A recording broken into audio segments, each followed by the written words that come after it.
radiyo BBC gahuza miryango ivugira i Londres kuri metero 19, 25, 31 na 41.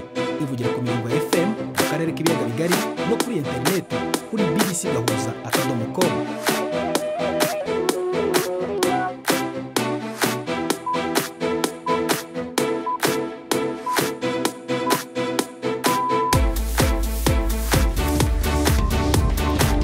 Saa 10 n'igice ku isaha mpuzamahanga ya GMT, saa 12 n'igice ku masaha yo mu Rwanda no mu Burundi. Muri studio kumwe na Fedance Ngiyende. Wewe hoteza amatwi BBC gahuza miryango aho hose ku isi, kaza kuri radio kuri bbcgahuza.com, kuri Facebook live mu buryo bw'amashusho no ku mirongo migufi ya shortwave. Dore ingingo z'ingenzi z'amakuru turambura mu kanya kuri uyu wa gatanu tariki ya 28 z'ukwa gatatu. Nyuma yaho u Rwanda rutangaje ko kandi umubano w'igihugu cy'Uburundi noneho urwego rw'imiyoborere RGB rwatangaje ko runahagaritse imiryango mpuzamahanga yose iri imbere mu gihugu yita ku cyangwa andi mashami ayishamikiyeho. Minisitiri w'ingabo w'intebe muri Canada Mark Carney yavuze ko igihugu cye gikeneye kugabanya mu buryo bukomeye kwishingikiriza Leta Zunze Ubumwe za Amerika kubera ko itakiri ifatanya n'ubukungu. Naho umuvugizi w'ingabo mu Burundi aremeza ko abasirikare bacu bitwaye neza ku rugamba muri Repubulika ya Demokarasi ya Kongo, ariko se bimwe cyamaze mu 23 zimaze igihe zigarura imijyi ikomeye mu burasirazuba leta y'igihugu. Agomba n'ishyura y'uko navuze mu kwezi kwa mbere zahinduka ingabo zacu zifashe neza zarungitswe muri icyo gihugu, kandi yuko abarundi atabwoba bogira babandanye imirimo yabo. Nabaza muganga n'imikino nk'uko bisanzwe kuri wa gatanu ya makuru we na Mark Niyonkuru.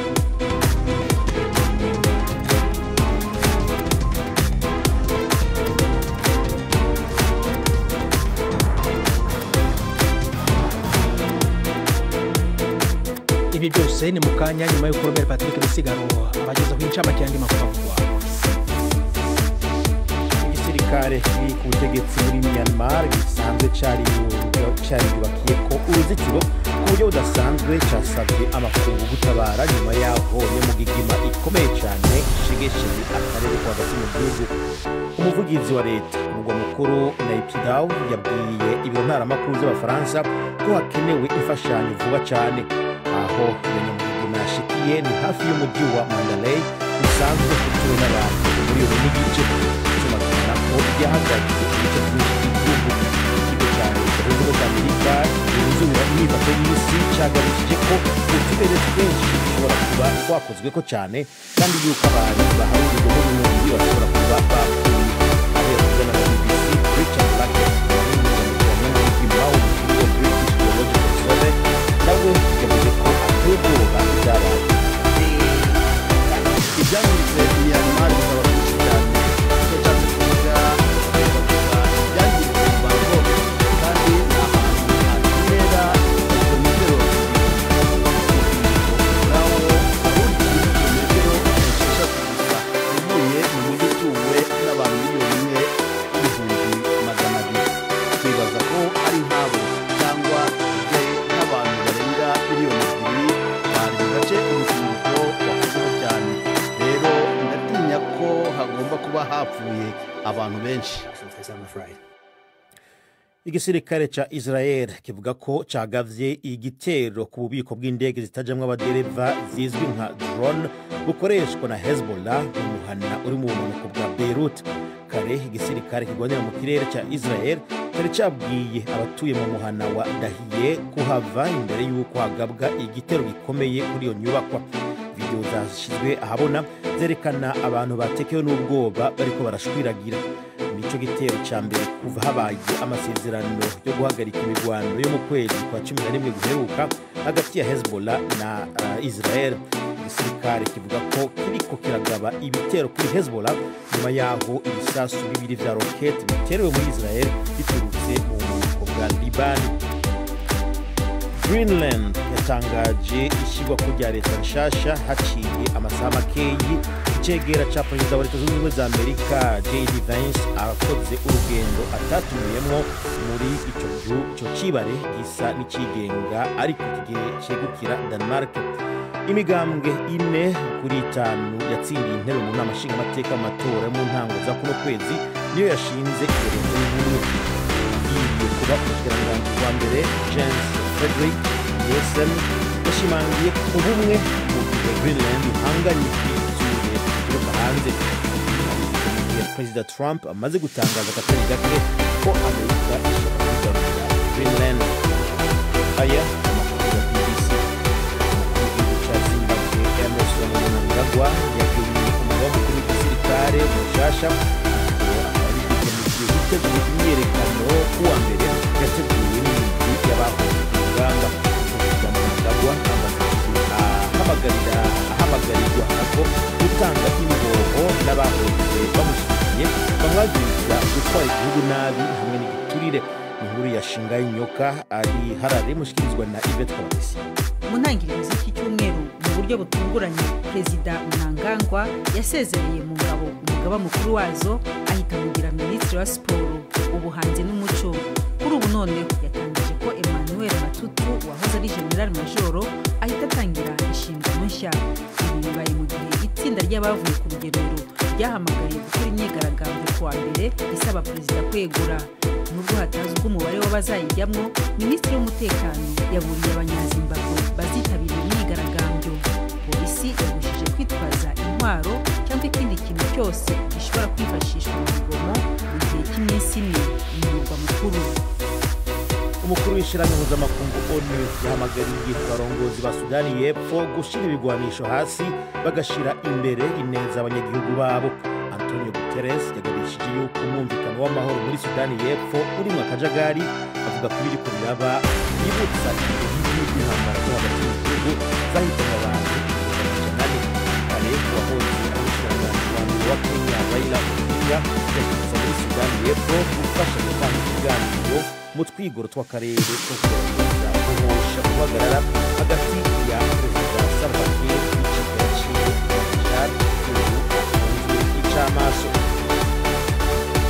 Ubushikiranganji bwo kuvuna abansi mu Bwongereza buvuga ko bwatanguje ihohoterwa ryihutirwa nyuma y'aho amajana y'impapuro z'igisirikare zitorewe zanyanyagiye n'ibarabara mu gisagara cya Newcastle.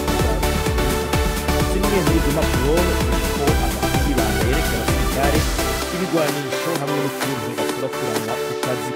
Izo mpapuro zimwe zanditse ko amajambo yerekana ko ari iz'ibanga zatowe n'umukunzi w'umupira w'amaguru yabwiye BBC ko zariko ziranyanyagira ziva mu mufuka ukoreshwa mu gutuma ucafu.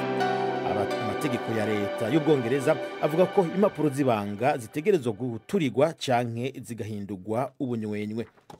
Preda. Urakoze Robert Patrick Misigaro kuri ayo makuru ya BBC.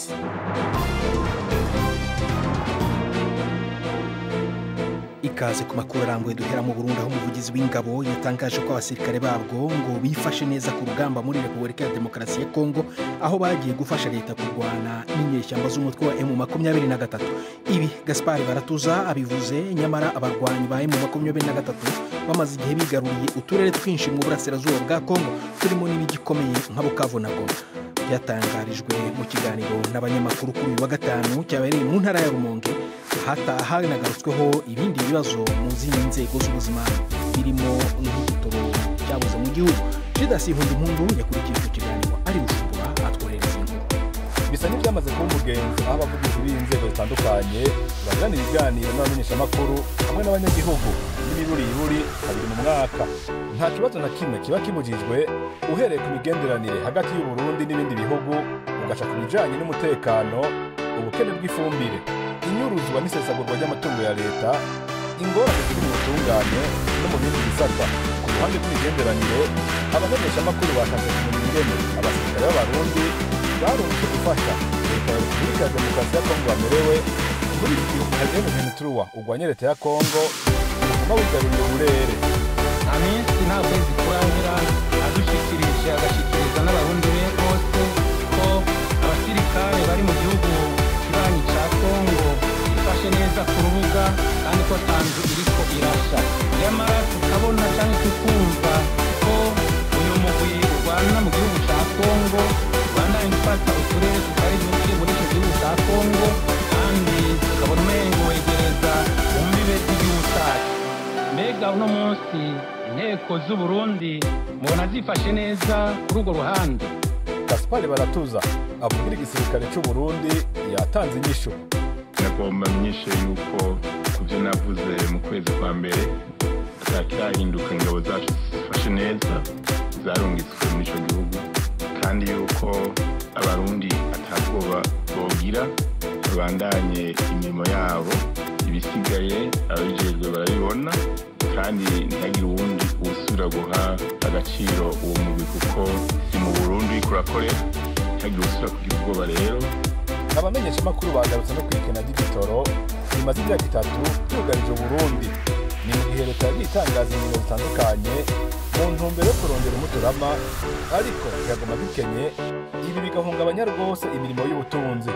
Ikibazo leta y'u Burundi gushika uno munsi yovuga ko ubukene bw'igitoro bwabuze umuti canke uwo muti uzoboneka kwa kangahe.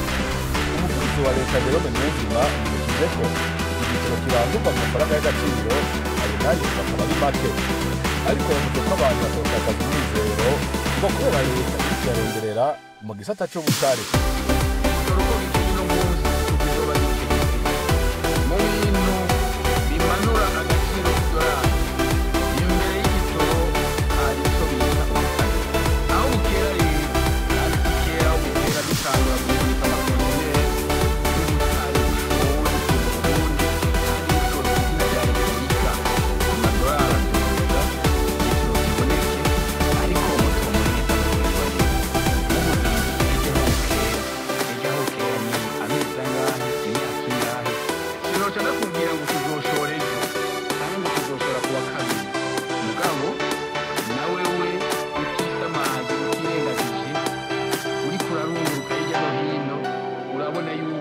amashirahamwe ubu ari ku kivi yerekana ubutare hirya no hino bwari bwaranyegejwe. Iki kiganiro cabereye mu ntara ya Rumonge mu bumanuko bushira uburengero bw'u Burundi.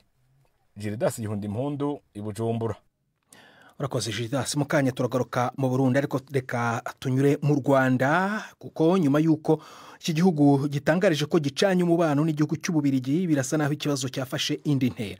Ubu noneho urwego rw'igihugu rw'imiyoborere RGB rwatangaje ko ruhagaritse imiryango yose mpuzamahanga, yaba ikorera hanze n'iri imbere mu gihugu ifite aho ihuriye n'Ububirigi cyangwa andi mashami ayishamikiyeho.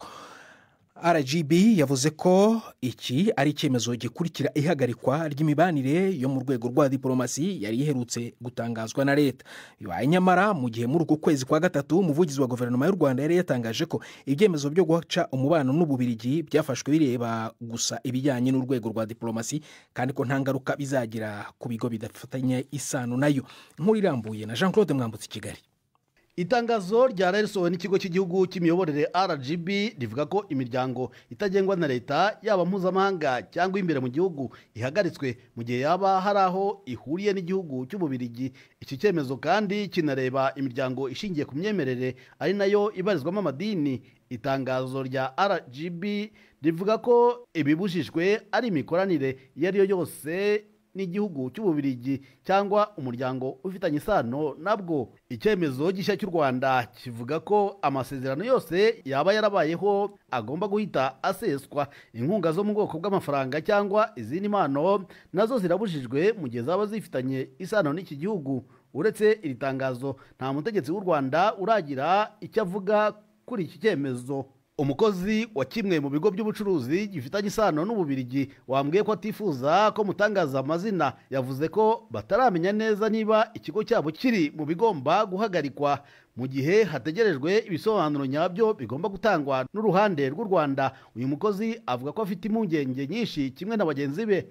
Urutonde rw'imiryango irebwa n'iki kibazo ntirurasobanuka, gusa mu gihugu hari imishinga myinshi nk'iy'uburezi, yo mu rwego rw'ubuzima ndetse n'indi yo mu rwego rw'imibereho myiza y'abaturage yahabwaga inkunga ikomoka mu Bubiligi. Ku itariki ya 17 z'uku kwezi nibwo u Rwanda rwari rwatangaje ko rucanye umubano n'igihugu cy'Ububirigi, ndetse rutegeka abadiplomate babwo bose kuba bavuye ku butaka bw'u Rwanda mu masaha 48. leta y'u Rwanda ishinja Ububiligi kubogamira ku ruhande rwa Kongo mu bibazo by'ubushyamirane buvugwa muri aka karere.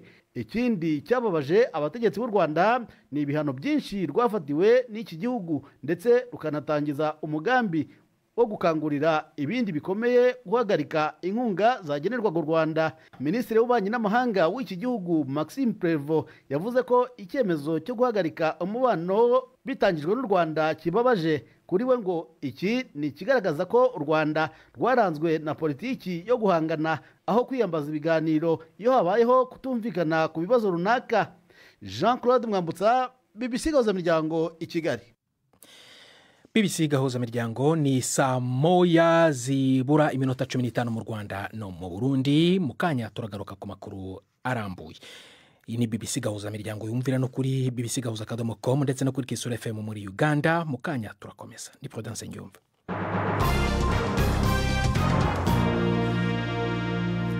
Dusubire mu Burundi ku nkuru twari tubagejejeho yihagarikwa ry'ikinyamakuru Yaga. Ejo hashize kuwa kane inama nkuru y'igihugu ishinzwe kugenzura ibinyamakuru CNC mu mfunyafunyo cyangwa se impine yatangaje ko ikinyamakuru kizwi cyane mu biganiro bikundwa n'urubyiruko gihagaritswe by'agateganyo. CNC ivuga ko iki kinyamakuru cyatangijwe n'ishyirahamwe Ajebudi cyakoresheje impapuro z'amagendo mu gusaba ibyemezo byo gukorera ku mugaragaro. None se kubera iki gihagaritswe ubu kandi kimaze igihe gikora ku mugaragaro? Ni ikibazo nabajije Esperance Ndayizeye, umuyobozi wa CNC. Ishyirahamwe Ajebudi ryakizanye yari maze imyaka myinshi rikora yakora nk'ibindi bintu mugabo ikimenyesha makuru nta misi myinshi yaragitanguye. Cyanditswe mu nama nkuru ije kumenyesha makuru muri Ndamukiza umwaka wa 2023. Bisigura ko kitarakwiza n'imyaka ibiri. Ariko iyo myaka ikaba kabiri nayo ni igihe kinini. Icyo gihe batanga ibyangombwa icyo gihe muri 2023 ntabwo mwabitahuye ko izo mpapuro muvuga ko ari impimbano zari impimbano. Ikimenyesha makuru cyose kizanye ibyangombwa mu nama nkuru jeje kumenyesha makuru byose turabyakira tukabishira. Mubyakira mutabanjije kugenzura neza ibyangombwa bizanye? Ego turabisuzuma ariko byabonetse yuko kuko bagumye baza kutubwira yuko ikimenyesha makuru twemereye gifite ibipapuro bya magendo. Rero niho tumaze gukubwira amatohoza mu bushikiranganje bujejwe kwemerera amashirahamwe niho twamenye yuko by'ukuri byari byo ico kimenyesha makuru urupapuro gikoresha ari urupapuro ubushikiranganje buvuga ko ari magendo. Twebwe rero ahubwo twari tuzi yuko mwoca mufata indi ntambuko yo kubaza ikinyamakuru Yaga kw'ivyo inama nkuru ijeje kumenyesha makuru yavuze ko ari byo canke ko atari. Ariko tutaravugisha Yaga baratse gatoya Madame Esperance, tutaravugisha Yaga kuko rimwe mwafashe icyemezo cyo kubahagarika. Muravuze muti twabibwiwe ko urupapuro bakoreshaga rwa ruhimbano. Mwabibwiwe nande mwabimenye ryari? Twabibwiwe n'ubushikiranganje bujejwe intore hagati mu gihugu. Ubushikiranganje twabwandikiye kuva tukivyumva burateba kutwisha ko bwari ko buragira amatohoza. Mwabyumvise ryari nyine nicyo kibazo nababazaga. Haciye iminsi tubimenye nakubwiye ko ikimenyesha makuru cyatanguye muri Ndamukiza 2023. Nakubwiye ko inyuma yaho ariho mu nama nkuru ijeje kumenyesha amakuru bamenye ko ariko ntabwo ibyo nabyumvise mwabisobanuye Madame Esperance, ariko nababazaga se hashize mwabimenye mu kuhe kwezi? Mwabimenye muri 2024, mwabimenye muri 2023, mwabimenye muri uyu mwaka? Nta gihe runaka mushobora gushyiraho mukatunga gatoki mutakavuga muti twamenye iki gihe? Byamenyekanye kuva muri 2023 ikimenyesha makuru kikiza. Aha, none niba byaramenyekanye icyo gihe kikiza kuki mutahise mugihagarika mugategereza imyaka yenda gukaba kabiri? Erega wowe ugomba gufata ko kugihagarika aribyo byaje mugabo habanje kuba amatohoza. Habanje kuba amatohoza kumenya niba ibaruwa yaturutse mu biro byanyu cyangwa itaturutse mu biro byanyu, ibyo bigafata igihe cyenda kumara imyaka ibiri.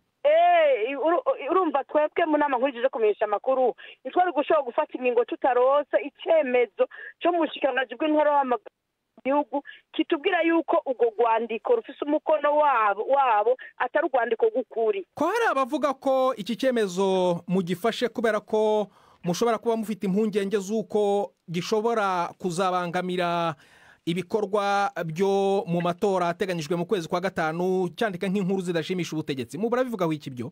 oya umuntu avuga ibyo bintu n'umuntu atazi ko mu gihugu cyose icyo ari cyo cyose ku isi amategeko ategereza gukurikizwa nta kimenyesha amakuru cyangwa ishyirahamwe rishobora gukora ritari mu mategeko ibyo namwebwe nta gihugu na kimwe cyo byemera ko hagira abantu bakora biyadukiza batari mu mategeko icyo ni cya mbere icya kabiri ni ukuvuga ko amategeko haba mu matora haba mu gihe gisanzwe abandanya akora kandi icyo kimenyesha amakuru yaga ni kimenyesha amakuru novuga ni kininiya cyane ku buryo icyo gitera ubwoba abantu yuko icyo bangamira cyangwa kitubangamira ibyo nta n'ibirimo na gatoyi kandi agenda bamenyesha yuko icyo kimenyesha amakuru n'ejo mu gitondo kikazana urupapuro rwerekana yuko by'ukuri ari kimenyesha amakuru cyanditswe ishyirahamwe ryakizanye ryanditse mu bushikiranganji bw'intwaro hagati mu gihugu twegosha tucugurura rero bihagaze kuri yaga ko yoza icemeza yuko by'ukuri ishyirahamwe ajebudi ryakizanye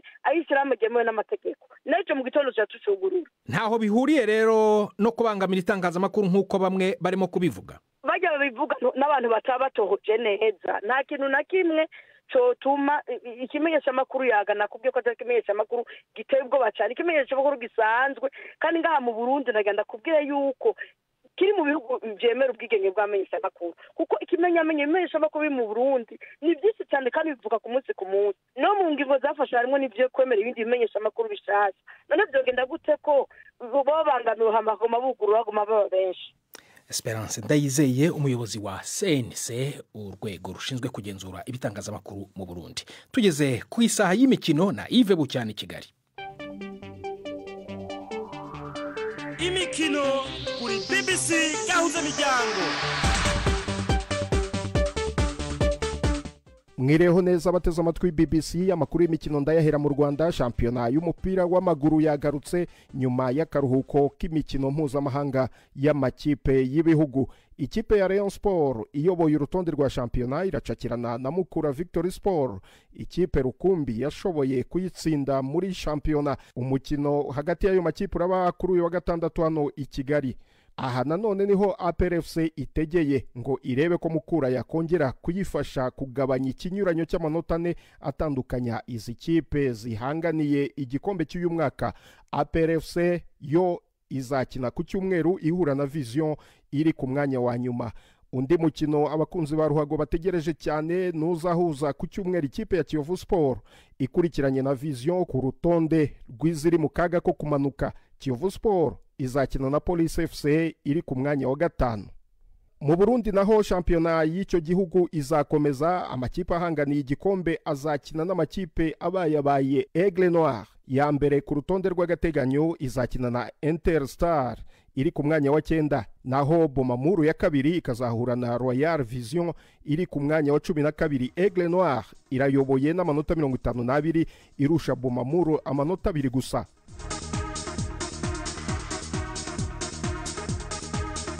ku mugabane w'Uburayi Premier League shampiyona y'Ubwongereza yatangaje ko izafungura inshuro ebyiri isoko ry'igura n'igurisha ry'abakinnyi muri iyi mpeshyi kugira ngo bifashe Manchester City na Chelsea gusinyisha abakinnyi mbere y'igikombe cy'isi cy'amakipe mu Bwongereza kandi hazakinwa imikino ya kimwe cya kane y'igikombe cya FA mu mpera z'icyumweru kwa gatandatu umukino uzabimburira iyindi ku manywa y'ihangu ni Fulham izakira Crystal Palace iri mu bihe byiza kuko imaze gutakaza gusa imikino ibiri mu mikino 14 yose iheruka mu marushanwa atandukanye Brighton izakina na Nottingham Forest Brighton izabishaka kwihorera kuko mu kwezi kwa kabiri Nottingham yayisekuye ibitego 7 ku busa muri shampiyona ku cyumweru Preston North End yo mu cyiciro cya kabiri izakira Aston Villa nayo ihabwa amahirwe yo kuzakomeza muri kimwe cya kabiri hari kandi umukino hagati ya Bournemouth izakira Manchester City abaraguza umutwe mu Bwongereza baraha amahirwe Manchester City gutsinda uwo mukino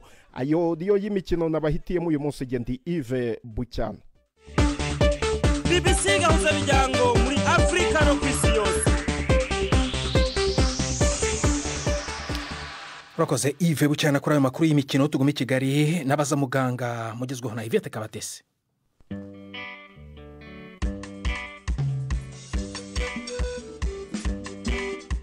tariki 24 z'ukwezi kwa gatatu ni umunsi ngarukamwaka wo kurwanya igituntu ku isi. Ishami ry'umuryango w'abibumbye gita ku buzima rivuga ko indwara iza ku mwanya wa mbere mu ndwara z'ubwoko bwa infection ihitana abantu benshi ku isi. Mu Rwanda rero ho byifashe bite? Dr Yves Mucyo Habimana nuwo mu ishami rishinzwe kurwanya igituntu mu kigo cy'igihugu cy'ubuzima RBC.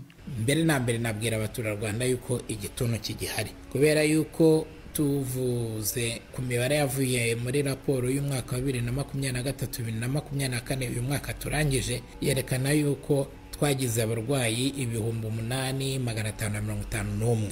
Uwo ni umubare rero utari muto, kandi nk'uko usanzwe tubizi kuba ari indwara yandura, niba hari abantu bafite abarwayi 8,500 bafite indwara y'igituntu, bafite abandi bantu benshi cyane babana nabo cyangwa bahuye nabo mu buzima bwa buri munsi bashobora kuba baranduje niba baratinze kwisuzumisha ngo bavurwe. Indwara y'igituntu iracyahari. Icya kabiri ni uko n'indwara y'igituntu cy'igikatu nayo igihari, kuko ugendeye n'ubundi kuri iyo raporo ya 2023-2024 twagezemo abarwayi 92. Nubwo rero abandura ari benshi, Dr Yves yemeza ariko ko n'abakira ari benshi.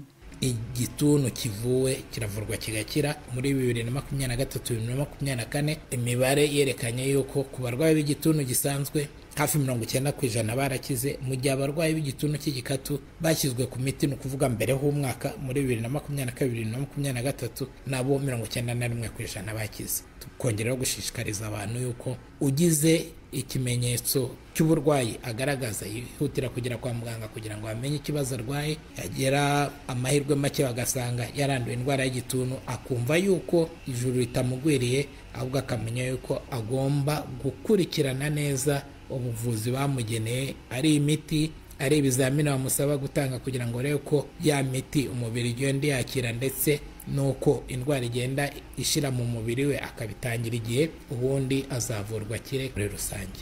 Abo bakize burundu asubira mu buzima busanzwe bikibagirana rwose ko yigeze kurwara igituntu wenda cy'igikatu, tutanze urugero. Yego rwose, cyane cyane abivuje kugenda bakira, nta n'ikintu na kimwe cyatuma utekereza ko yigeze kurwara igituntu mu gihe cyashize. Ariko mu bivuza baratinze, nubwo bakira indwara y'igituntu, usanga rimwe na rimwe bagira ibindi bibazo basigarana mu buzima bwabo, cyane cyane mu bijyanye n'ubushobozi bwo guhumeka. Ibihaha bye yatinze kubivuza, twa dukoko tugenda tubyangiza, ku buryo nubwo dukoko twashizemo ariko ari igice twasize kitakibasha kwinjiza no gusohora umwuka uko bikwiye. Akaba ariyo mpamvu nyine dukomeza buri gihe gushishikariza abantu kwivuza hakiri kare ku mubiri wabo. Nubwo rero abakira ari benshi, iyo umuntu yanduye igituntu cy'igikatu akenera ubuvuzi buhambaye. Ku bw'ibyo leta y'u Rwanda ifite ibigo bibiri byihariye byakira aba bantu iyo bakimara kwandura, ariko nyuma bakazakomereza kuvurwa bataha. Kubera uburyo bwo kuvura indwara y'igituntu cy'igikatu bugoye kurusha uburyo bwo kuvura indwara y'igituntu gisanzwe, ndetse n'abarwayi bakaba abenshi imiti y'igituntu cy'igikatu ikunze kubagora mu minsi ya mbere bagitangira imiti. Niyo mpamvu usanga cyane tubatangiriza imiti ahantu hari abaganga cyangwa itsinda ry'abaganga ryabugenewe ribafasha gutangira ya miti, ndetse rikabafasha no gukurikirana umunsi ku wundi, umunota ku wundi, uko umubiri wakira ya miti, kugira ngo uwo umubiri we ugize ikibazo ku miti bamuhindurira hakiri kare bitagombye kumugiraho ingaruka. N'ibibazo iyo miti kunze gutera ni ibihe? Ikibazo cya mbere ni uko abantu batangiye imiti y'igituntu cy'igikatu bakunze kugaragaza ibibazo byo kuruka ndetse no kubabara mu nda no kwishimagura ku ruhu. Ibyo ni ibibazo bikunze kugaragara ku barwayi hejuru ya 70-80%, ariko bigenda bishira uko iminsi umurwayi amenyerezwa imiti, kandi akenshi bikaba biri ku rwego rwo hasi. Habaho n'ibibazo noneho bigaragara inshuro nke, ariko akenshi byo bikaza biri ku rwego rwo hejuru, bishobora kugira ingaruka zikomeye ku murwayi. Hari nk'imiti igabanya uburyo umubiri ukora amaraso, ku buryo bishobora kumuviramo kugira icyo bita anemi mu gifaransa, aho umubiri ugira urugero ruri hasi cyane rw'amaraso ndetse no kugira ngo rwa rugero ruzongere ruzamuke bikaba byagorana, kuko ntabwo ari amaraso yagabanutse nk'umuntu wagize igikomere akava, ahubwo icyagabanutse ni uburyo bw'umubiri bwo gukora amaraso buba bwangiritse ku buryo bifata ikindi gihe kirekire cyo kuba bwasubira ku murongo. Ariko hakaba n'imiti ishobora guteza ibibazo byo kuba impyiko zahagarara gukora uko bikwiye, bikaba byaviramo n'umurwayi urupfu igihe bitagaragaye hakiri kare. Dr Yves Mucyo Habimana watubwiraga ku bijyanye n'uburwayi bw'igituntu. Ni naha rero dusoreje, naho utaha muramuke neza. urakoze Yvette, natwe naha dusoreje ibiganiro byacu. Ejo nimvo n'imvano tuzagira na kiganiro cyihariye na perezida w'u Burundi.